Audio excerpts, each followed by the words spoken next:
L'activité agricole à Dakhla donc, se base sur deux activités principales.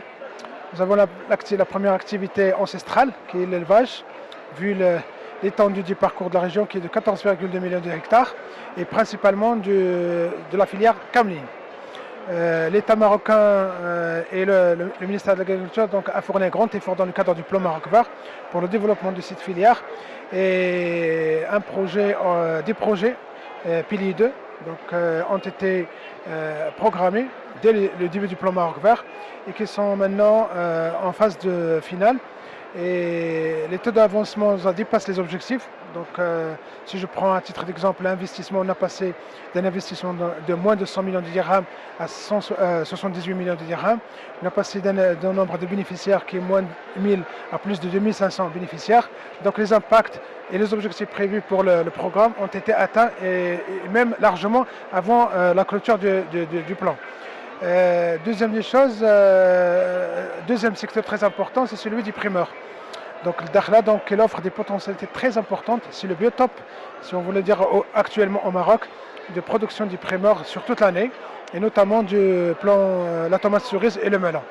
Actuellement, nous sommes à plus de 1000 hectares dédiés à la production et qui produisent en moyenne 60 à 65 000 tonnes par an de primeurs, notamment de tomates et melons, destinés principalement à l'export et qui crée plus de 3 millions de journées de travail. C'est très important pour la région.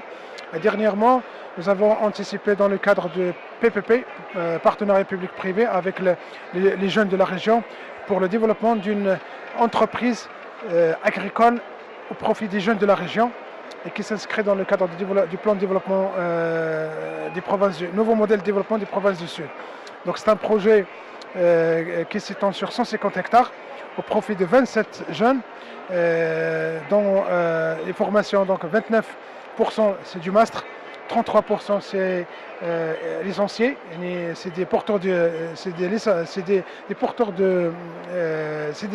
cadres. Voilà, c'est des cadres qui ont les lauréats des grandes universités et qui sont au chômage, qu'on a formés et qu'on a distribué pour chacun 5 hectares équipés en goutte à goutte et en serre. Et maintenant, ils produisent. Donc, cette année, ils ont fait 50 hectares de production, donc soit 2500 tonnes de production avec création de 250 à 300 emplois permanents.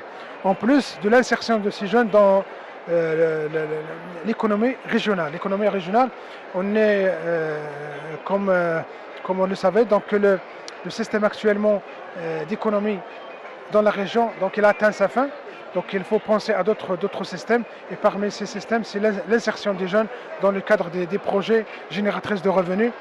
Deuxième projet similaire, c'est celui de 50 jeunes, 5 coopératives et 5 unités de valorisation et de production avicole. Donc c'est principalement le poulet de chair. Donc l'État, en fait le ministère de l'Agriculture, donc c'est la construction, l'équipement des unités. Puis donc la formation et l'accompagnement des jeunes pour qu'ils soient aptes pour la production. Donc ils sont actuellement sur le marché, donc ils ont déjà fait les premières productions et ça passe très très bien. Et c'est des modèles de projets d'incubateurs qu'on envisage Inch'Allah de développer dans la région et pourquoi pas dans d'autres régions du Maroc. Et horizontalement, la formation c'est très importante, donc nous sommes en train de mettre en place, donc vous allez le voir, donc un centre de formation des techniciens spécialisés en agriculture à Dakhla. C'est le premier de genre qui sera d'une capacité de 150 étudiants par an pour un montant de 21 millions de dirhams. L'objectif c'est de former, d'accompagner les entreprises qui vont s'installer privées et de former les jeunes pour les insérer dans l'économie de la région. Et l'état d'avancement du projet il est à 95%. Première promotion, ça sera l'année prochaine. Et on se basera sur les deux filières principales, les primeurs et l'élevage, notamment du camelin. Tous les jeunes concernés sont les jeunes de la région. Oui, c'est des régions autochtones, si vous voulez dire, autochtones 100%. Donc c'est des jeunes de la région il y a ceux qui ont fait des études ailleurs et sont revenus. Il y a de différents profils de formation, comme je l'ai dit, mais c'est des jeunes et on assiste maintenant à une culture, grâce à ce projet, donc à des cultures de partenariat dans la région. Donc tout le monde est cherché de projets et ça c'est très important. Une dernière information très importante, c'est que la région donc, elle est désertique, donc nous avons des précipitations très très rares et le ministère de l'Agriculture est en train de mettre en œuvre un grand projet structurant, c'est l'irrigation de 5000 hectares par le dessalement de l'eau de mer avec l'énergie éolienne.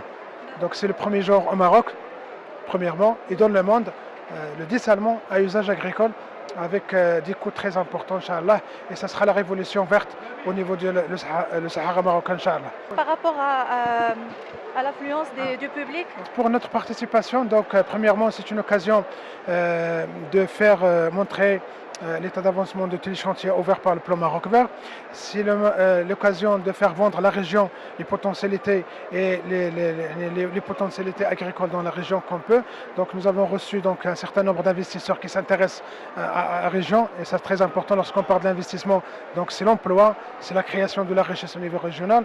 Puis donc nous avons de l'économie sociale donc aussi donc exposée au niveau des produits de terroir. Vous allez voir l'union des coopératives Raïdat Sahara, l'Intaj du couscous, c'est un modèle qu'on a développé dans le cadre du plan Maroc Vert.